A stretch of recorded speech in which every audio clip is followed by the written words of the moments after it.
estamos com ele já por aqui, doutor Anísio Kfouri. Seja bem-vindo, como sempre. Bom dia, tudo bom? Você tá bem? Tudo, e você? Também, tudo Bom ótimo, graças a Deus, tudo bom. Vamos falar sobre essa questão tão importante, porque afinal de contas, o trânsito, ele não afeta só as pessoas que estão dentro do carro, né? O trânsito tem a ver com todos, né? Quando a gente fala de trânsito, a gente fala de movimento, né? De você justamente se deslocar. E esse deslocamento faz parte da vida. Por isso que é tão importante, antes de mais nada, a gente falar em educação no trânsito, né, doutor? Sem dúvida nenhuma. Pode mandar os beijos? Mas antes, é óbvio que eu ia pedir para você os beijos, antes da gente entrar no assunto. Manda beijo para quem você quiser, mandar querido. Um beijo com carinho para os nossos telespectadores, que nos dão uma alegria muito grande. Quero mandar um beijo grande para Sheila, para o Ivan, para a Tuti, para a Valquíria, para a dona Auxiliadora, para a querida Ana e para todo mundo que nos assiste, para a Júlia e para todo mundo que nos acompanha aqui, o Revista da Cidade, o Cidadania Consciente. E hoje nós vamos falar desse tema, né?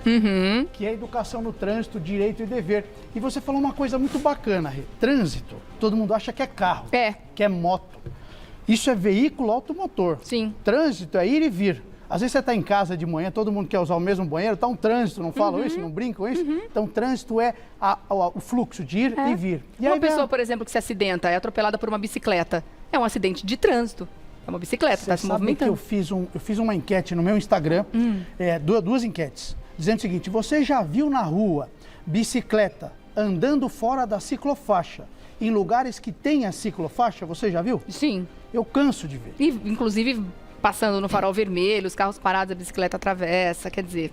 Isso é uma situação, quer dizer, você gastou uma nota de dinheiro público para construir uma ciclofaixa, para este usuário ter segurança, para o pedestre ter segurança, para o motorista ter segurança, e aí ele descumpre. E aí tem uma falha, porque ninguém fiscaliza. O poder público, que investiu dinheiro público, que é seu, que é meu, para construir isso, para melhorar esta relação no trânsito, ele deixa que isso seja violado repetidamente. Como não colocaram ainda a placa ou fiscalização, faz com que muitas pessoas sejam acidentadas. Eu já conheço gente, tive aluna minha que foi acidentada por conta de bicicleta. Eu quase fui atropelado por uma bicicleta que passou na faixa do pedestre, farol fechado, em alta velocidade. E tendo que tem faixa. Então, veja, isso aí é uma coisa importante a gente enfrentar e ninguém fala. Todo mundo diz. E aí vem a primeira questão, né, Rê, que eu queria refletir com você, para a gente pensar junto sobre que é cidadania. O que é modal de transporte? Que a gente fala tanto, né? Mas no dia a dia ninguém fala modal de transporte. Você sabe o que é modal? Uma abreviação de modalidades de transporte? Modalidade de transporte? É isso? É uma modalidade. E olha que curioso, porque antes a gente tinha lá no passado trem, as pessoas andavam de trem, era muito comum no Brasil andar de trem. E aí chegou uma época que mudou o modal era a indústria. O Juscelino Kubitschek começou a pôr o carro, a indústria do veículo. Então nós trocamos as ferrovias pelas rodovias. E aí o Brasil sucateou, ficou sucateado, e aí você vê aí, ó, eu ia chamar o quadro, mas o pessoal é muito bom, já tem aí na tela os modais de transporte. Aliás, parabéns, pessoal que fez essa arte, ficou lindo. E aí está mostrando alguns dos modais, quer dizer, como que a gente vai se locomover. Pega um exemplo, São Paulo tem mais de 10 milhões de pessoas que todos os dias precisam se locomover. Ir no médico e trabalhar, levar o filho na escola. Como que a gente vai se locomover? Vai ser por carro, vai ser por moto, vai ser por bicicleta? E essa é uma discussão que o cidadão, você que nos assiste, afeta todo dia. Quando você tem uma rua e você diz, olha, qual vai ser o modal que a nossa cidade vai adotar? Tem cidades que são planas, então dá para andar de bicicleta de um lugar para o outro. Tem cidades como São Paulo que tem muita ladeira. Não dá para você. Difícil, então, quando a gente fala vai ser um modal, uma coisa é pegar a bicicleta e andar no final de semana. É gostoso, é legal, é saudável. A outra coisa é, nós temos hoje mais de 10 milhões de pessoas se locomovendo. Essas 10 milhões de pessoas vão se locomover de bicicleta? Pessoa cardíaca, criança, idoso, vão conseguir? Não. E o que a gente tem que repensar? É uma coisa para discutir, né? Não tem o certo e o errado. É uma questão que você que nos assiste precisa questionar, falar com a sua família. Isso é ser cidadania. Quando você pega uma faixa de um carro, lá passam milhões de pessoas por aquela via. Quando você tira aquela via e diz, olha, agora não passa carro, passa bicicleta, naquela via tem que passar os mesmos milhões, porque senão você vai criando um gargalo, né? Você fecha, então reduz uma faixa para o ônibus. O ônibus é legal, porque ele leva muita gente, com muita velocidade, então substitui. Assim como os trens urbanos também, o metrô, né? Que deveria ter ainda mais investimento justamente para atender a toda a cidade. Porque aí você tira um fluxo de um lado, é certo, e aí o metrô vai levar. Então, ótimo. E é uma pena como o poder público privilegia realmente, quase que exclusivamente, o transporte sobre rodas, né? De uma forma ou de outra. Mas não é que o transporte... Porque, afinal de contas, a gente tem... Eu estava até assistindo esses dias um vídeo muito interessante, não me lembro agora o nome do professor, que estava falando sobre a região de Itaquera, por exemplo, aqui em São Paulo.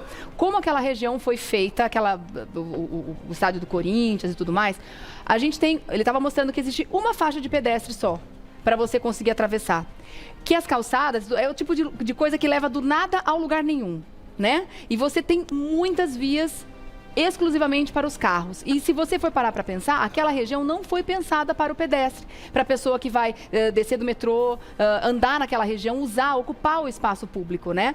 E faz muito sentido quando a gente vê isso, não só na região de Itaquera, mas em tantos outros lugares da cidade. Falta planejamento e a gente não discute o planejamento. Eu acho que essa é a ideia de levar para casa, o pessoal conversar na hora do almoço, do jantar, quer dizer, o que está sendo feito e o que pode melhorar. Porque a gente não vê a condição da calçada hoje. Hoje, mulher que anda de salto, coitada. Nossa, eu tenho imagina. Dó. Eu ando que de sapato, que não tem salto, a gente machuca o pé. Sim. Imagina. Então, veja, é um cuidado que tem que ter. Então, se você anda de bicicleta, seja consciente. Anda na faixa. Se você é um cara que é amante de andar de bicicleta, cobra dos seus colegas que respeite isso, até porque para evitar acidente. Você está dirigindo seu carro, vem uma bicicleta para fora, alguém pode se machucar, um pedestre, então nós precisamos ser mais... E é um transporte muito legal, porque se você, de repente, vai a curtas distâncias, se o seu trajeto é interessante, você está aí ganhando em saúde, você está tirando mais um carro da rua, poluindo menos, então é ótimo. Cuidado. Mas tem todo esse cuidado para ser observado, cuidado. E a gente tem que pensar que é um projeto para milhões de pessoas, porque uma coisa é ser saudável e andar de bicicleta, a outra coisa é nós vamos fazer disso um modal, milhões de pessoas vão usar este veículo. Esse é um cuidado, porque é uma armadilha que a gente não pode cair. Quer dizer, nós estamos estrangulando uma via. Este modal vai ser investido, então a gente tem que pensar em segurança, porque não dá para andar de bicicleta à noite, a gente tem medo tem zonas que são perigosas, falta iluminação. Então o projeto precisa ser pensado como um todo. Não adianta pintar um lugar e dizer assim, olha, é saudável, a gente tem que pensar em projeto. Agora, por que a gente escolheu esse assunto para falar hoje aqui também no Cidadania Consciente? Porque os números que se apresentam com relação a acidentes de trânsito e mortes no trânsito são alarmantes, né? Sempre foram e continuam índices altíssimos e muitos desses acidentes são evitáveis, porque eles têm a ver com imprudência, têm a ver com manutenção do veículo, por exemplo, tem a ver com beber e dirigir depois. Por exemplo, eu tenho aqui um levantamento que foi feito aqui em todo o estado de São Paulo, que mostra que 42% das mortes no trânsito são por suspeita de embriaguez ao volante. Olha que sério, quase metade, gente. É alarmante demais isso. De janeiro de 2019 a julho de 2021, foram registrados 12.470 acidentes e 892 óbitos de motorista com suspeita de embriaguez ao volante. E as maiores vítimas são jovens. Então, olha como é importante a gente falar sobre isso também, né, doutor? Muito, muito. E aí, já até antecipando, vou te fazer uma questão. Quais são os fatores que causam um acidente? São, basicamente, a conduta, o condutor. Então, o condutor dirige errado, não sabe dirigir, dirige embriagado. A condição do veículo. A condição da via, que ninguém fala, isso é importante, porque muitas vezes um acidente é causado por culpa do próprio Estado. Às vezes você tem aquelas curvas, quem nunca pegou uma curva que ela é feita com uma inclinação que ela praticamente joga o carro para fora da pista, ou que ela tem uma ondulação na pista que faz com que o carro perca estabilidade. Então veja, a condição da via, que é dever do Estado, é um dos fatores do acidente, mas como quem apura é o próprio Estado, via de regra a gente só joga a culpa no condutor. O Estado também tem que fiscalizar. O que eu costumo dizer é o seguinte, né? É muito fácil falar assim, reduz a velocidade e reduz o trânsito. É verdade.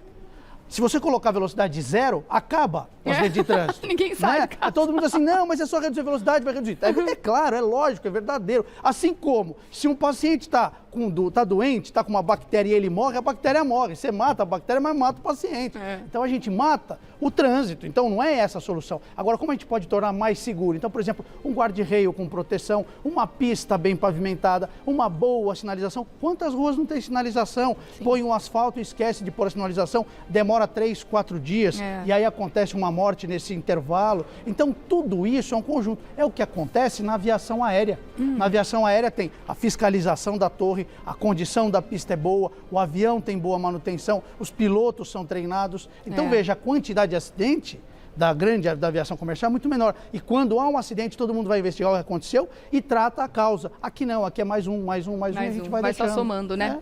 Vou deixar uma pergunta para você aqui. O pedestre também está sujeito ao Código de Trânsito? Você responde daqui a pouquinho? O pessoal vai pensando em casa. Tá. Vem pra cá.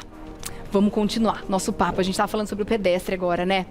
O pedestre também está sujeito a multas, a broncas, a, enfim, sanções. Ele está sujeito ao Código de Trânsito. Todo mundo diz, né? O que você começou hoje refalando, achei muito legal. Código de Trânsito. Trânsito, e olha só o que diz o artigo 1º do Código de Trânsito, no seu parágrafo 1º.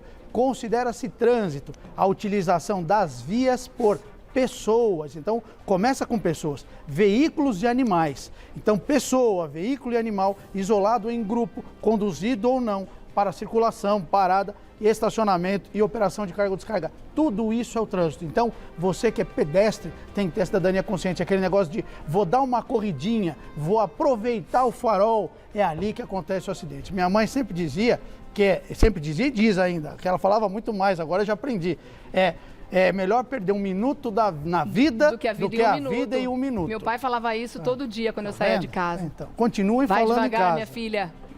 Né? Mas vale perder um minuto na vida do que a vida num minuto. Muito bom. Tá vendo como a sabedoria dos nossos pais vale muito? Hoje a juventude não está ouvindo os pais, tem que ouvir. Tem muita sabedoria ali, viu? É verdade. Tem vivência, não é formação, não. Às vezes o pai, a mãe é simples, analfabeto, mas tem tanta sabedoria, você tem muito a aprender com ele. Não perde isso, né? Isso é muito rico. E aí, falando nisso, tem uma placa que eu separei, pedi o pessoal da produção montou aí, que é a placa da rotatória. Olha que legal essa placa, viu? Essa placa tem em praticamente vários cruzamentos e em vários... É um recurso para o lugar que não tem grana para fazer o que devia fazer, que é fazer um viaduto, um passa por cima, outro por baixo. Um semáforo. Aí vai lá e faz uma rotatória. Não, mas às vezes é até legal porque ele evita, uma das soluções é o farol, é o semáforo que faz parar o trânsito, então a rotatória a rotatória dá uma fluidez, né? Dá um pouco de fluidez, ajuda na fluidez. Agora a pergunta é, tem essa placa. Eu canso de ver as pessoas... não sabe o que diz essa placa. Não, ninguém sabe o que diz. A rotatória... E ninguém sabe qual é a regra para usar uma rotatória. Isso, você falou tudo. Aí eu adorei. Às vezes eu estou dirigindo ou no táxi, o que eu vejo? Quando você vê a rotatória, o que as pessoas veem, essa placa, é mais ou menos assim, quem chegar primeiro, corre para chegar primeiro. E não é assim, é uma briga. Não é isso. Na rotatória, a regra, atenção, hein? Se você está vendo ou for pegar o táxi ou dirigir, cuidado. A rotatória, quem já está na rotatória, quem está dentro da rotatória tem preferência. Não é porque ele está lá do outro lado, é porque as pessoas travam. O sujeito está vindo lá do outro lado, aí o carro está passando aqui, ele já quer entrar. Deixa o outro sair, você entra, porque ele é mais ou menos como um carrossel. Se você respeitar isso, a rotatória funciona, porque as pessoas... É só você olhar, tem alguém vindo à esquerda? Pronto, deixa a pessoa passar. Quem está na rotatória tem a preferência, não trava. Porque um entra, o outro entra, aí fica todo mundo buzinando e todo mundo preso. É um quebra-cabeça. Então, ó, mais uma dica. Eu passo numa dessa todo dia no lugar onde eu moro. Eu passo numa rotatória que era pequenininha desse jeito. Para 3 carros ali, pronto, parou tudo. Para e trava. Uma loucura. E quando você tira a rotatória, uma das soluções, e aí vem uma outra colocação, surge o farol, o semáforo, né? O semáforo. A pergunta que eu coloco é, o que é o tempo semafórico? O que é o tempo semafórico? Bonita, uma palavra técnica, né? É o tempo que você vai esperar para o seu verde. Para o seu verde, né? Para o seu verde. Este tempo, ele é controlado por uma central. Então, cada cruzamento, em função do fluxo... Tem uma necessidade de um tempo. Sim. Então, você tem o tempo semafórico, é o tempo do pedestre e o tempo veicular. E isso vai depender do fluxo de veículos. Tamanho Inclusive, da rua. tem uma lei na cidade de São Paulo, muita gente não sabe, que de madrugada, as vias em que não tem um grande fluxo tem que ficar no sinal amarelo. Então, isso até é um ponto importante para melhorar a fluidez, por questões de segurança e tudo mais. Mas você pode, e as pessoas não sabem disso, requerer, pedir na prefeitura da sua cidade ou em São Paulo, a mudança desse tempo semafórico, a revisão desse tempo semafórico. Então, às vezes, tem bairros, tem regiões que tem pessoas idosas. Então, elas necessitam de um tempo maior para transitar, para atravessar. Isso acontece aqui na Paulista, né, gente? Atravessar a Paulista é uma loucura. O tempo semafórico, você chega só na metade.